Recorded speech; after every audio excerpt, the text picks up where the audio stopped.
Okay, so if you have MATLAB installed on your laptop, it will be really good because we should have a student-free license on the campus.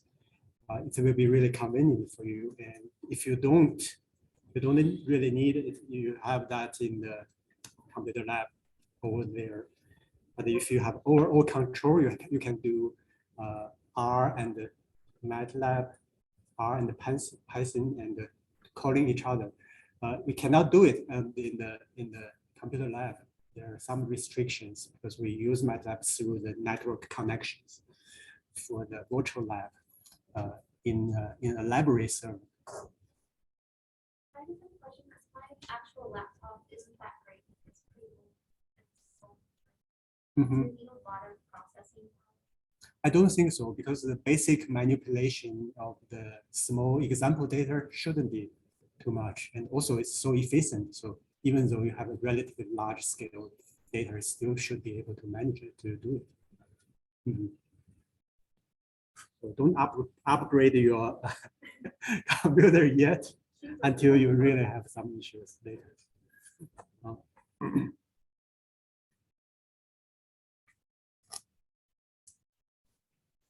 Okay, so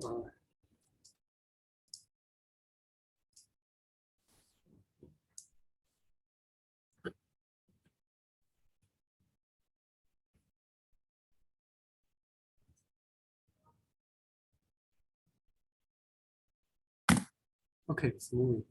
So I see we are intersection, this crossroad, two revolutions. One is machine learning. Okay, certainly we are in the silicon age right now, and the computer power get improved gradually.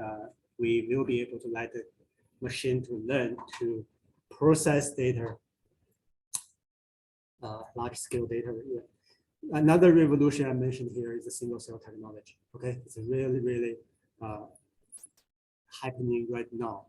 The intersection means these two happen at the same time, so we can take advantage of both of this to combine to use machine learning to learn single cell data and establish pattern and new things. In this picture was taken by Professor Kim. This is Kim, at the University of Pennsylvania, and he's a single cell biologist. This picture he took and then posts in the Twitter. There's a 2009 first called Spring Harbor Library single cell meeting. He said this basically all the biologists in the world working on single cell at that time. So it's a small population, but single cell technology really start from 2009 and about that time. But at that time, people only work on a couple of cells, maybe 96 well. I don't know how many they can manipulate by hand manually. But that's a start, okay?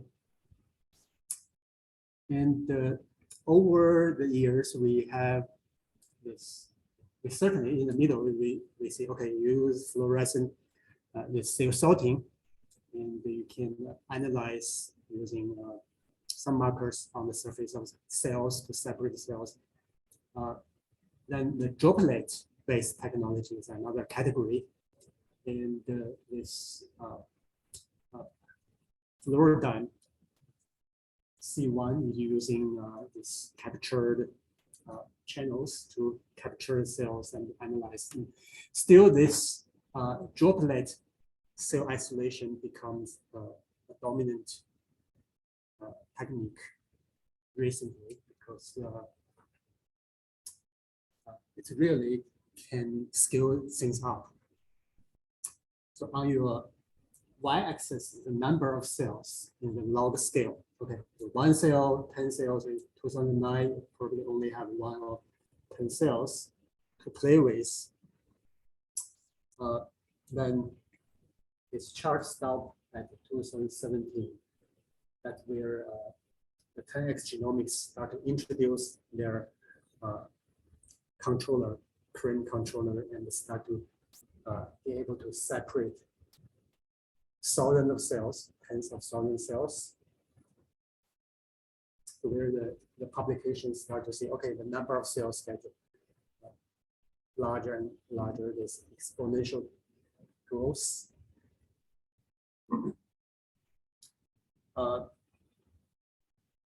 This large number really changed everything. Because in traditional single cell RNA, we only have, say, from tissue sample animals, you have biological replicates, but you just cannot get enough. But here, each single experiment, you get thousands, tens of thousands of cells information. Remember, this is a big matrix. That information is so critical after you have this exponential growth.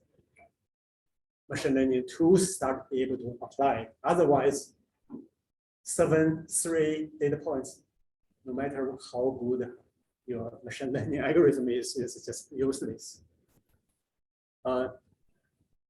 This is a number of papers that we published. The 10x genomics technology. So the controller itself introduced by the end of 2016, and then started growth. And my own lab actually sequenced our cell samples. This we published in 2018. So I'm relatively early taker of this technology adapted the new. In 2018, this single cell revolution just started, and it's the breakthrough of the year by science. That's the number of publications. Certainly, this will keep going. Okay, so this is the controller. I don't know if you haven't seen it. Who has seen it before? Controller. Okay, in this machine, similar size of this laptop, it's like a toaster. You load your samples in this while you can load 8 samples together. Then you have a partition oil, have the reagents, and you push that in and start to do the preparation of a cell. No sequencing here. Okay, it's only doing something like this. You shoot the cell, it's slow, and then start to use droplet to capture it. Outside of oil, partition oil, so you have a water phase, reagents in there, and each droplet hopefully capture one cell. And sometimes cells stick together. Okay, you get duplets, triplets. You try to minimize those by dilute your cell suspension as much to a reasonable concentration. And you don't want to have a lot of empty droplets as well. So you don't want to waste. So adjust the concentration of your cell suspension, separate them nicely, and you should be able to capture a lot of the cells in this droplet.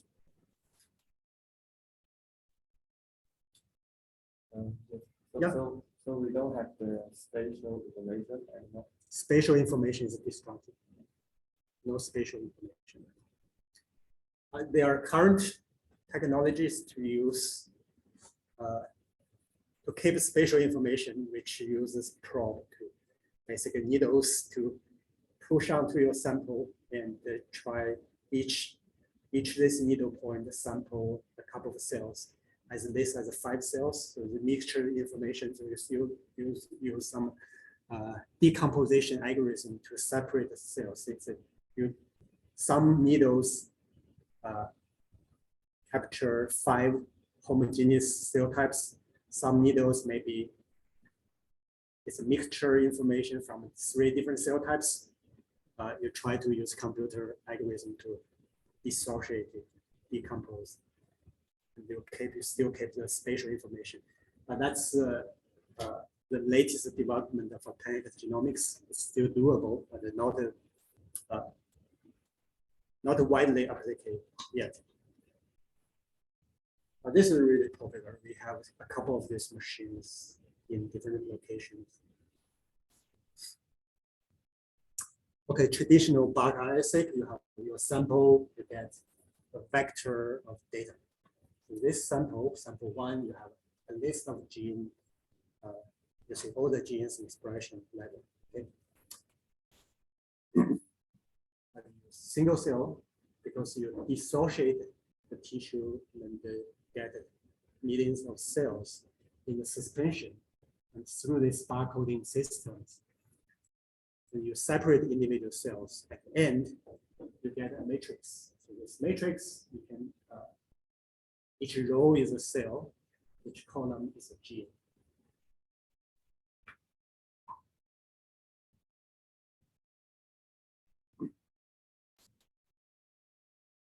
We are not going to use this anymore. If you collapse this, so if you do a sum of this, you will get the same information of that. Okay, it's conform.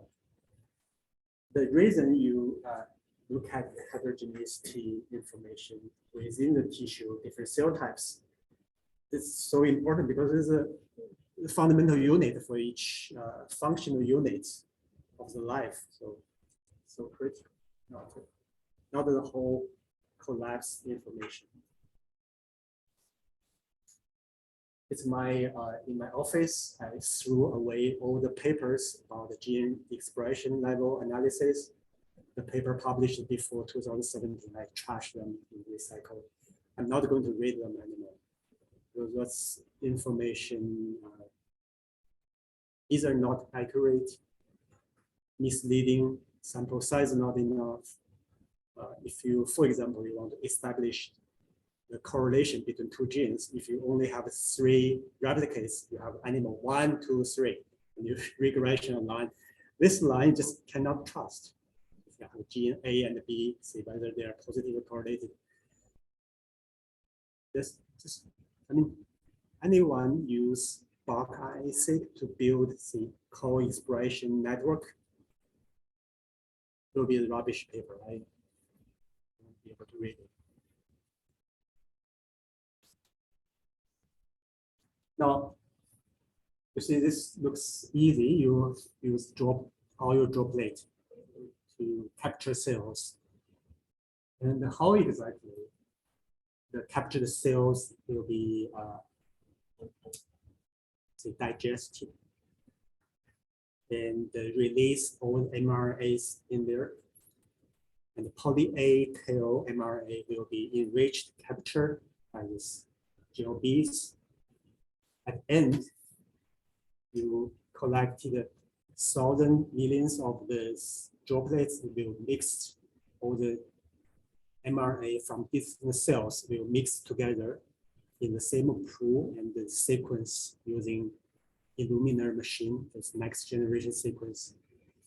The reason you can later differentiate to tell which cell, which gene is come from which cell is because of this barcoding system. So I have to explain this barcoding system so you feel comfortable about this technology and how the barcode is designed, why you can computationally distinguish the cell origin of every mRNA expressed in the captured cell.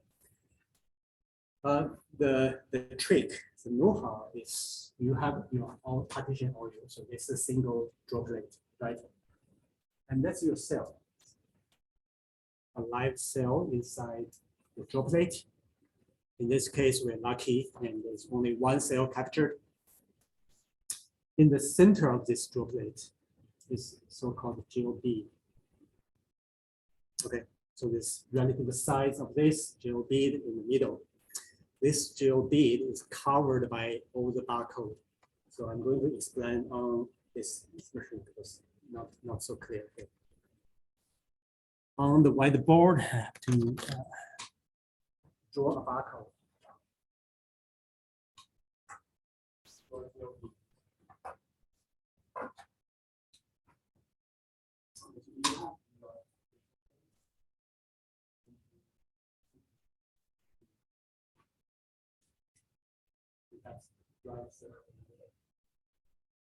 Okay, for this GLB, you have power is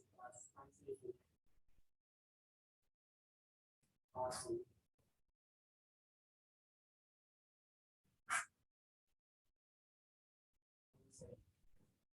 It's called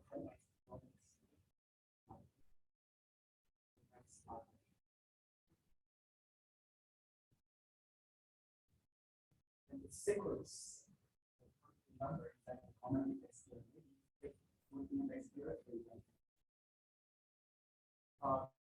on the surface, all the particles are the same.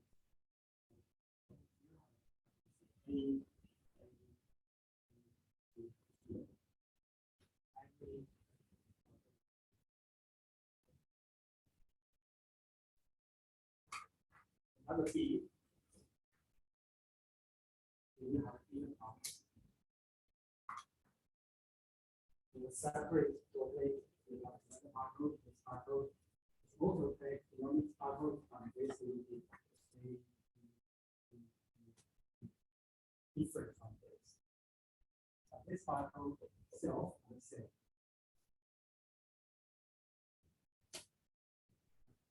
A, B, C, D, C.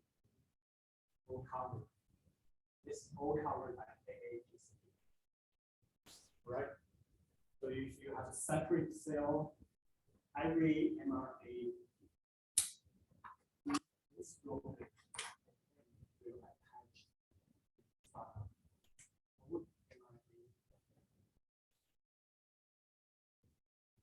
one gene, one gene.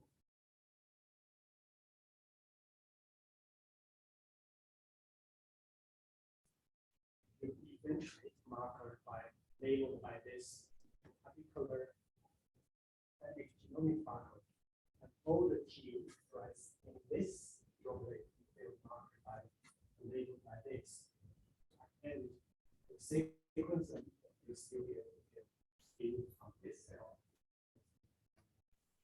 Okay, is that clear? Now, I believe so. This protein base there.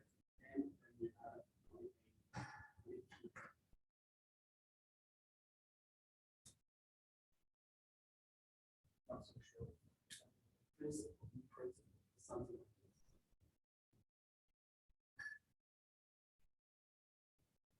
Why you want to use this? The reason is in the cell you have different type, different species of RNA. mRNA is most important from the protein coding genes.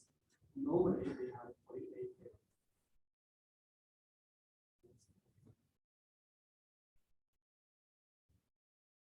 Okay, this poly-A tail binds to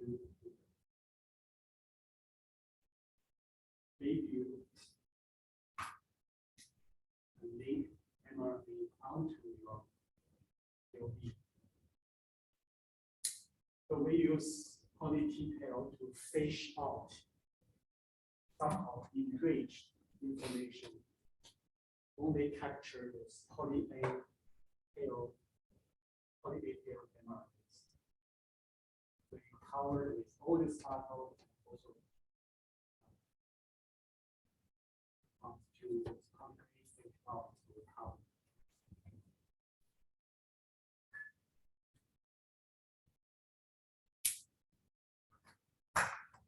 That's the way you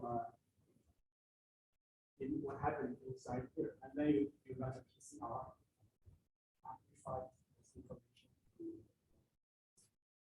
make a copy of this from cDNA to have all this stuff. That's what it is. It's amazing everything actually inside this small droplet. Certainly it's a huge engineering achievement. I don't know how they did that.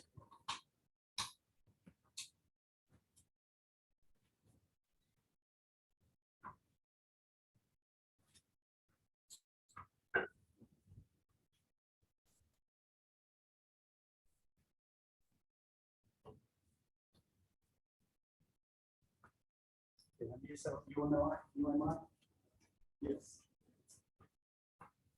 So I use the different numbers. Here you have 10x particle. Now another level before you have point T, you have this UMI.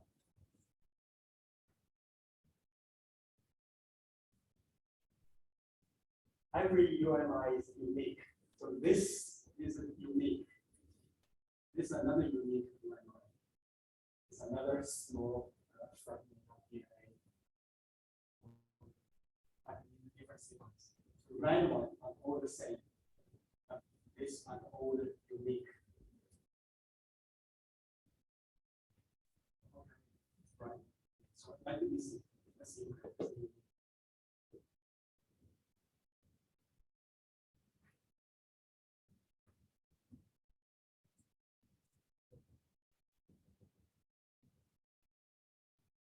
Let's try some markers to make this looks unique. Anyway, so every this green fragment of DNA are unique. After this,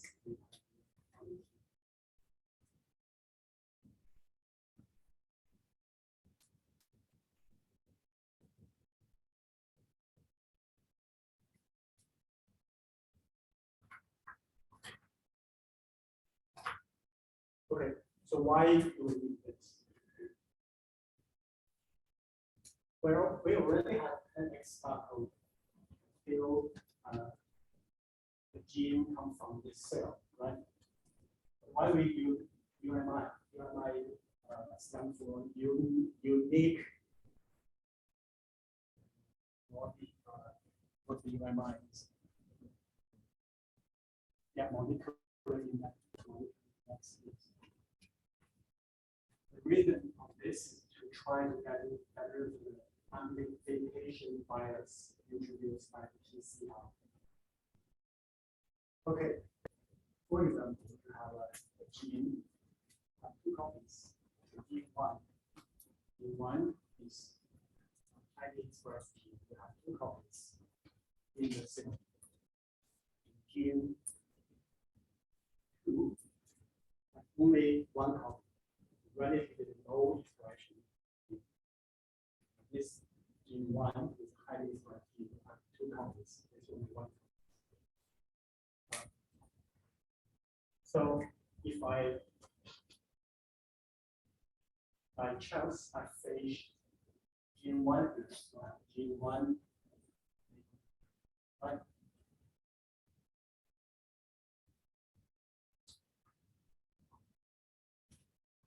Gene two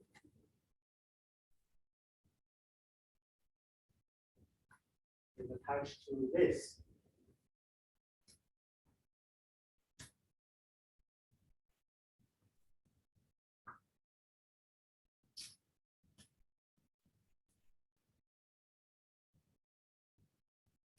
Okay, I do PCR. PCR is a random process. I may end up with two copies of gene. This is not guaranteed because you have some of bias effects. You amplify the G2 about with multiple copies. Where the G1 only get one amplification. In this case, you introduce a PCR bias. It's called the relative expression level for G2. Okay. However, the PCR product here is UMI are the same.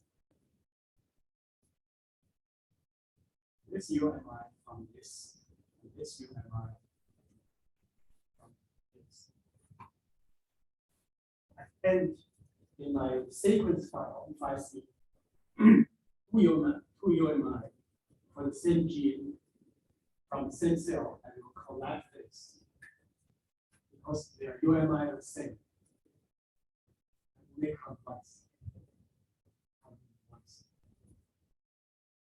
Because I use UMI information, I can get rid of this amplification bias introduced by PCR. to expand T1 then as well to I don't think we can expand the T1 because if you, although the expression level is high, but you didn't capture it by chance, you still don't have that. But if you do have T1 here, that's different UMI.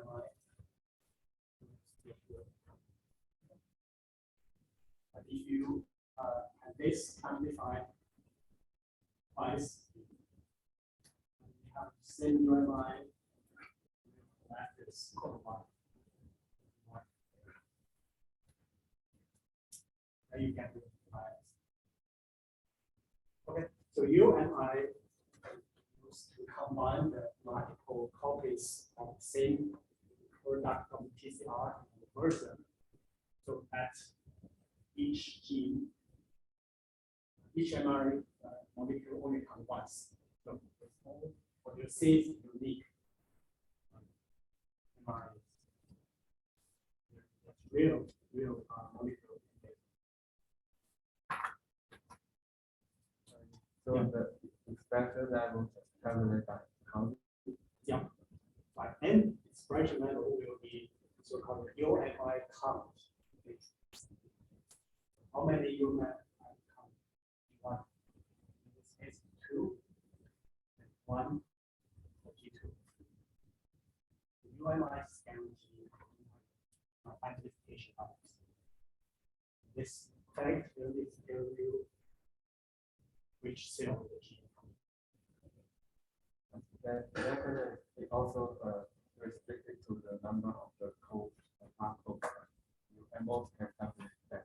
Yeah, so I think they covered enough on the same on the 1B. You have enough to hold the RNAs. Reasonable. The number of active transcripts is a number.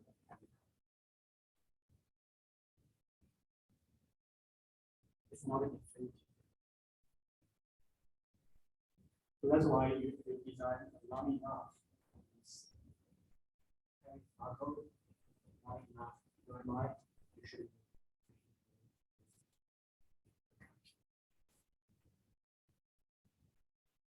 Okay, so that's the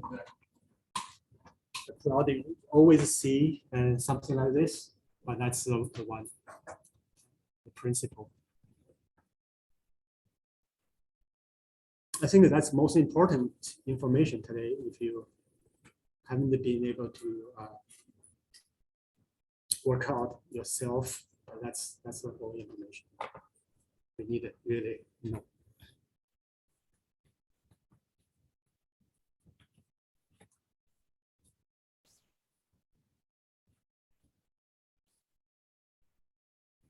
So the procedure is to have a cell suspension and go through this controller, get droplets and labeled by the barcode. Then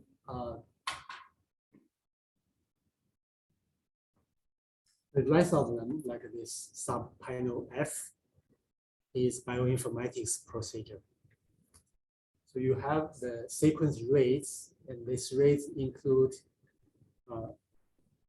thanks barcode, UMI, and the gene body, the transcripts.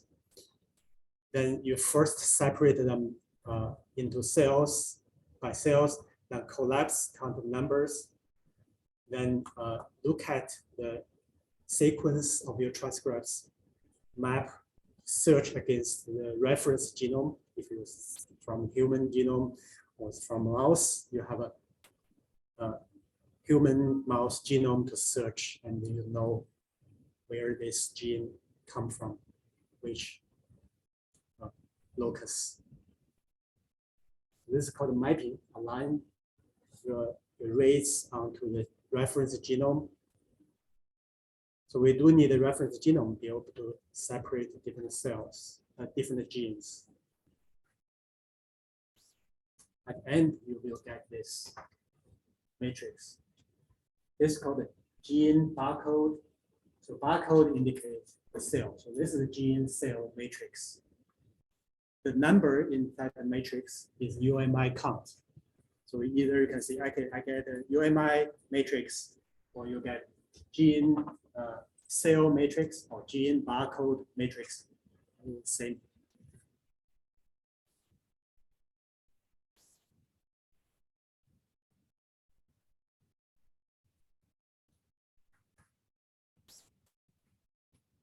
And this will really simplified all the experiment procedure, because you don't need to do an experiment. You separate cell and send it to the sequence center, and they use a controller to separate the cells and then send to the sequence. So nowadays, I don't see the middle procedure. I don't see the steps. I just let my collaborators collect cells and tell them where to deliver cell. Normally, they just put into a HEB bag and the tube, and gave to in fresh, and gave to the technician in the core lab, and then load onto the tank genomics controller. That's all. And the rest of them just standard procedure. At the end, I got a link, FTP link. I download the raw data and the map to run the cell ranger. I get the matrix. This part. So we are going to understand this procedure, and we will start from the bioinformatics part. So once you have the raw data, what are you going to do?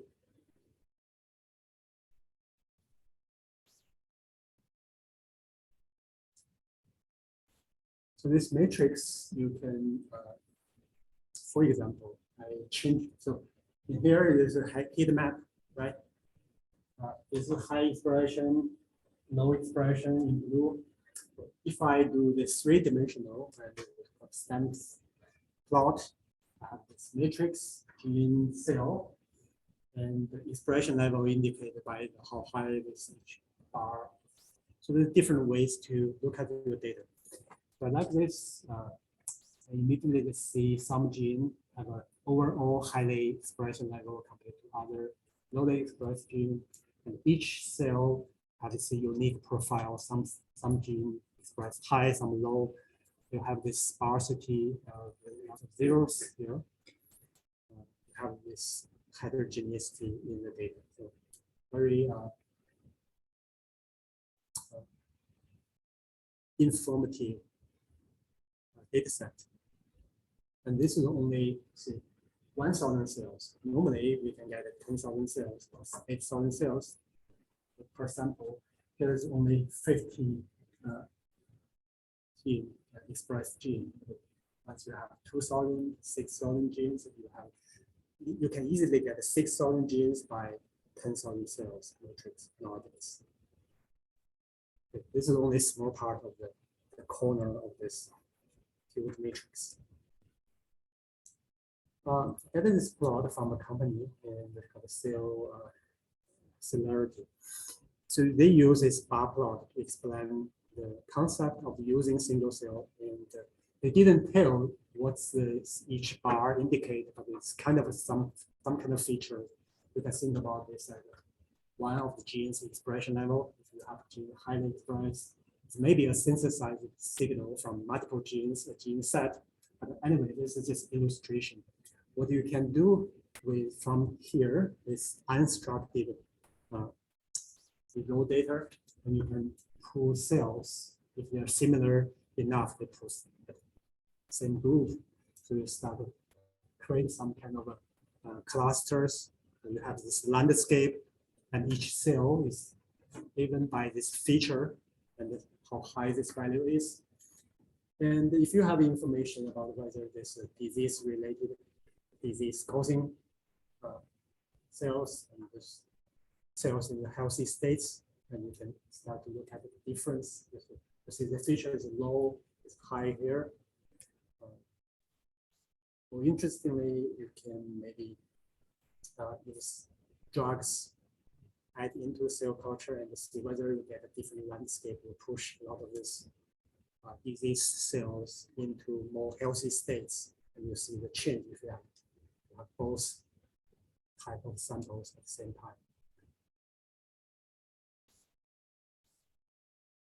And I'll just quickly show you something else people use single cells to do, and this early adopted examples. And nowadays, we have combinations of expression data, you have epigenetic information, you have spatial information. And once you combine them together, you certainly get even more.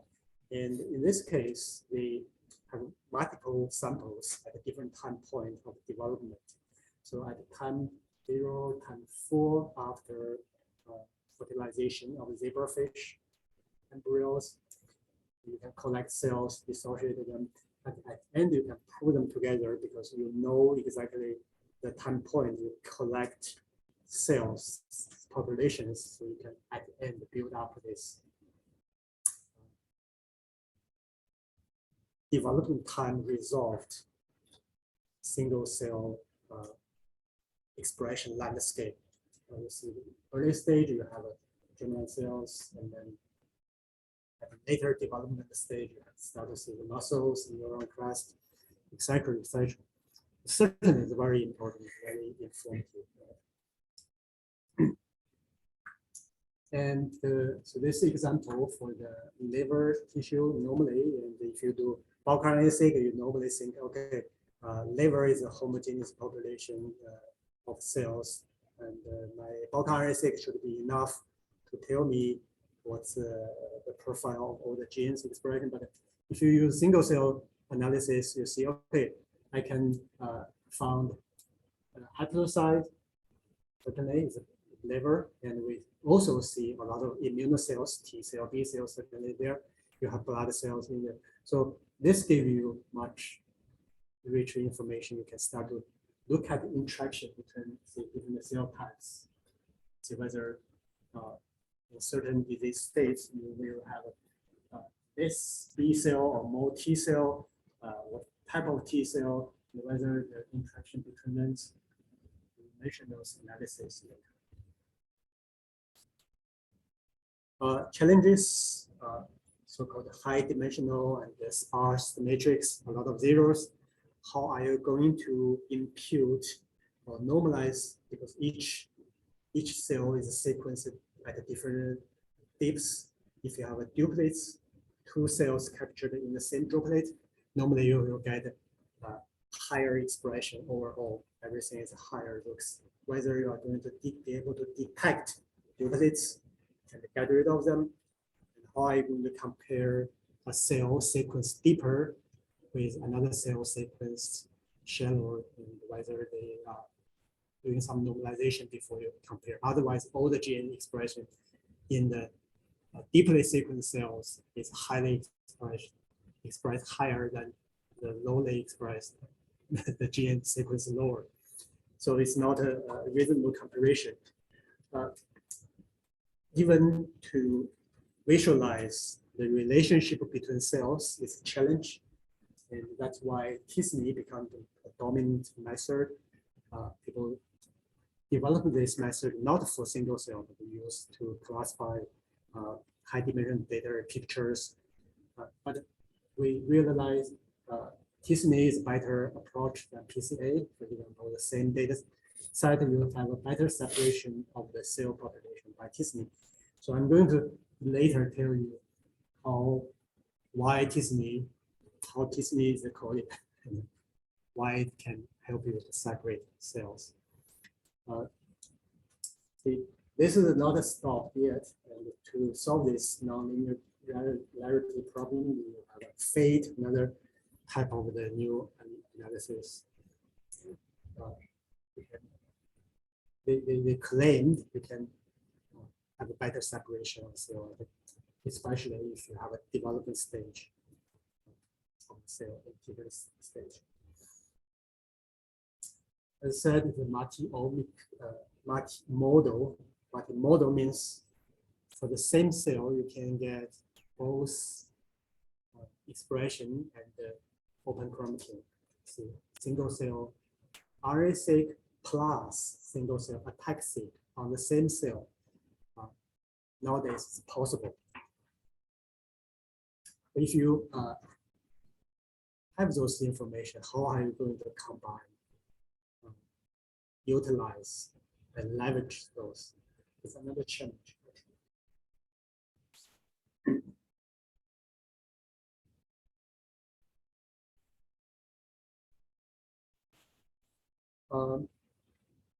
So on this slide, it's slightly early. At the early stage, we don't have the capacity to get multimodal information from the same cell. Normally, we have a same sample, but this population of cell, we do single cell RNA-seq, and then same population of cell, but the different cells you have to use for single cell attack-seq.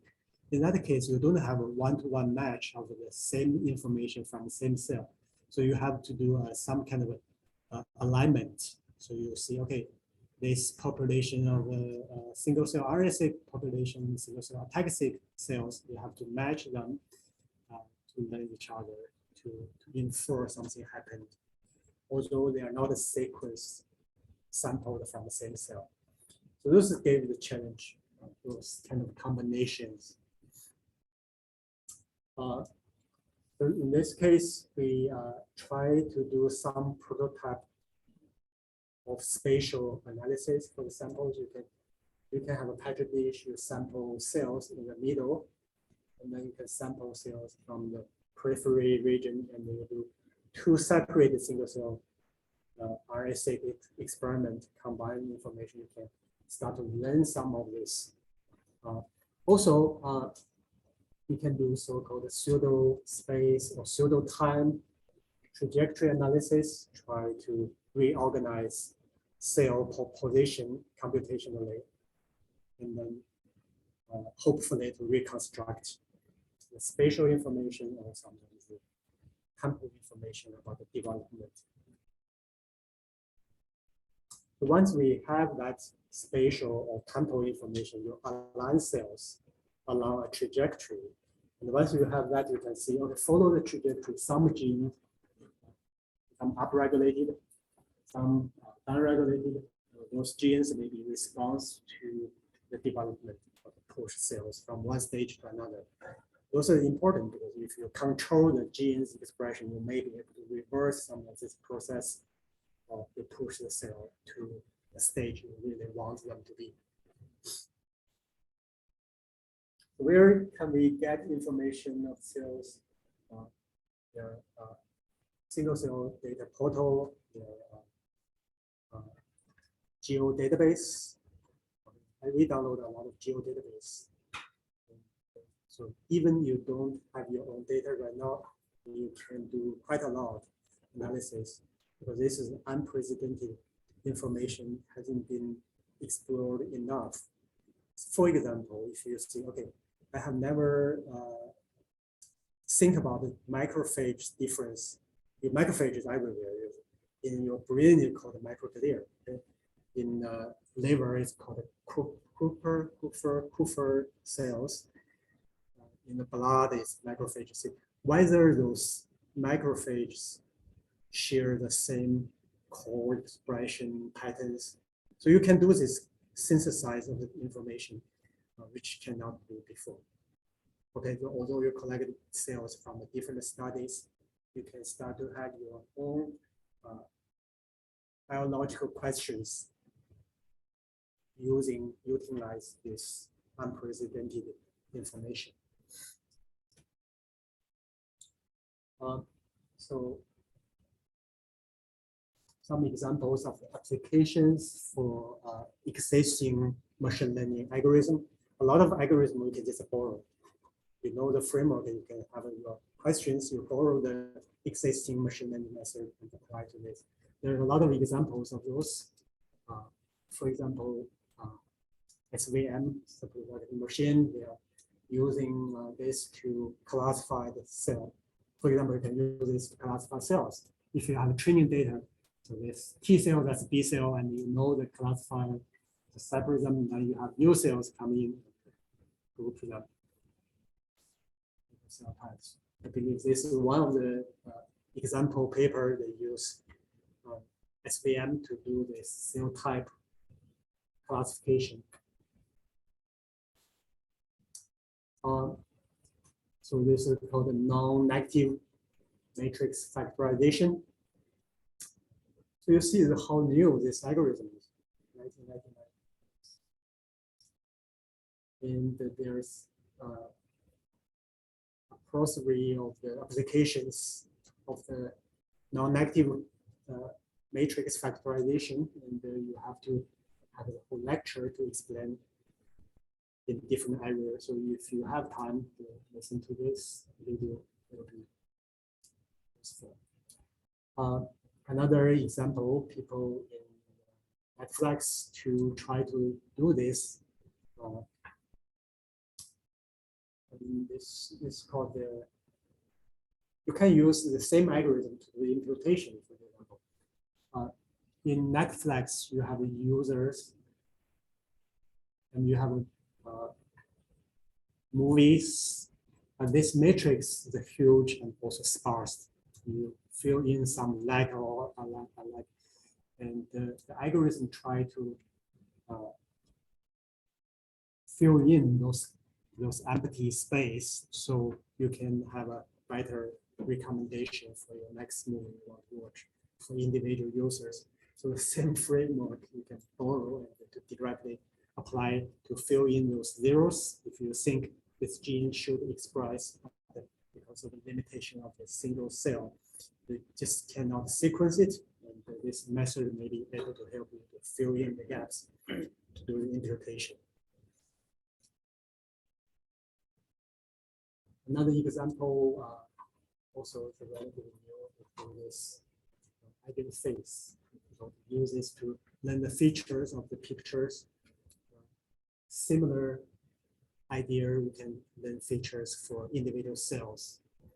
So, for example, application here in the stem cell application.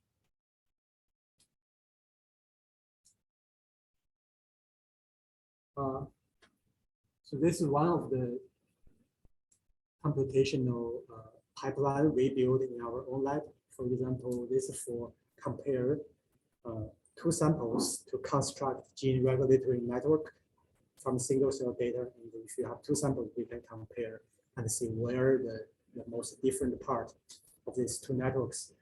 And in this case, for example, we used a lot of combinations of different algorithms. We used pseudo time and subsampling. So subsampling is not a very fancy algorithm, just random sample cells. Right?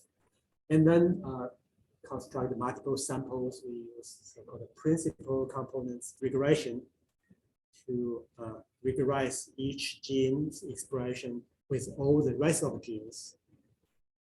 And the regression, the beta coefficient is used as a network between this gene with other genes. So we do this for all the genes. At the end, we can build a gene regulatory network for each sample. So if you have 6,000 genes, you will have a 6,000 by 6,000 adjacencies matrix for gene regulatory network. And then because each subsample has one network, we will be able to use tensor decomposition to decompose and learn the major components to reconstruct a denoised gene regulatory network. Because here you have a lot of white noise, but once you learn that, use major components reconstruct it, you have a clean signal. And then in order to compare this to network, we use the so-called manifold alignment to compare and to project the network into a new space to align them.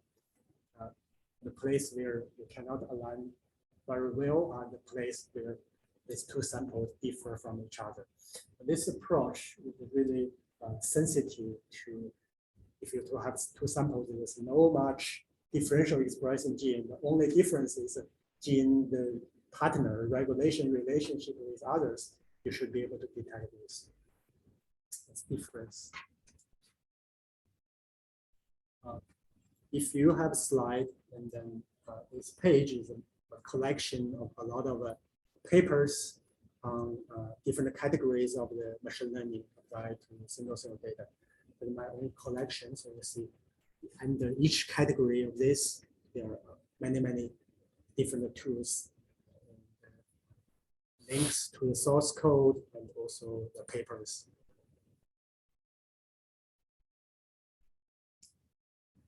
Yeah, I think that's all. I leave the rest of time for your question. Okay.